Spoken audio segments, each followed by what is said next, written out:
There are evenings when the royal calendar feels dutiful, ceremonial, and meticulously choreographed.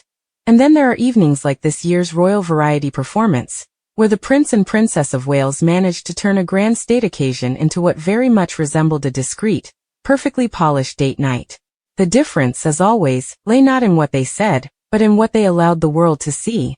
Stepping into London's Royal Albert Hall, Catherine, radiant in a deep green velvet gown that whispered elegance at every fold, seemed to glide rather than walk. It was her first return to the event since recovering from cancer, and perhaps that alone infused the night with an undertone of unspoken gratitude, a quiet triumph wrapped in emerald velvet and diamond earrings. William, equally dashing in a black velvet suit, looked every bit the dutiful husband, though with a slightly bashful air, as if still adjusting to being publicly dazzled by his wife after all these years. Body language expert Judy James would later describe the pair as being in their flirtiest best. And truly, the signs were there for those observant enough. A raised eyebrow from Catherine that bordered on playful mischief.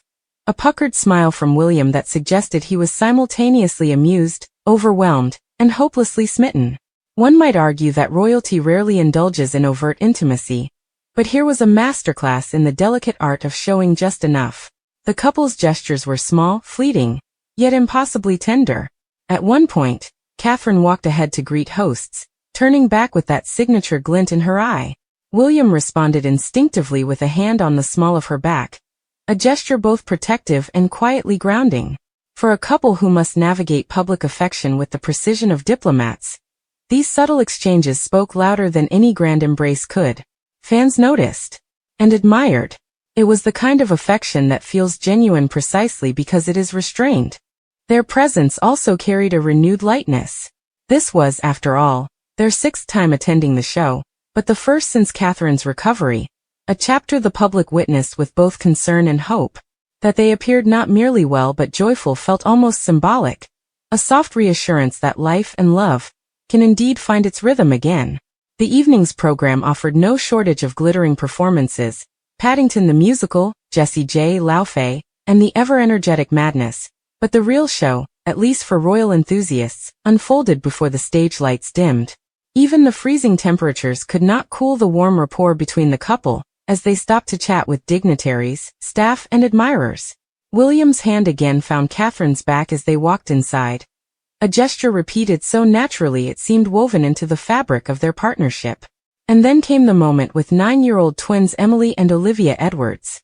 Catherine, ever the charming communicator, bent to their height, asked in a conspiratorial whisper whether they were fans of Paddington, and with a finger to her lips joked that her own children must not find out she was at the show without them.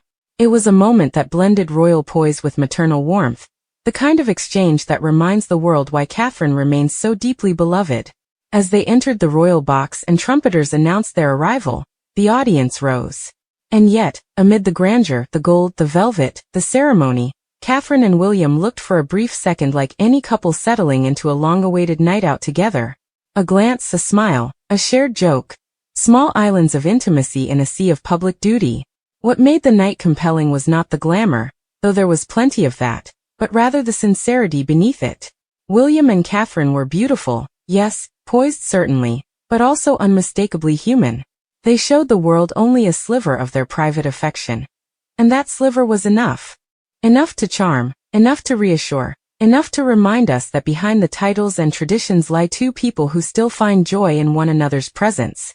In a monarchy where every gesture is magnified and every expression scrutinized, perhaps the greatest power lies in mastering subtlety. And on this sparkling evening in London, the Prince and Princess of Wales proved once again that sometimes the smallest gestures speak the loudest.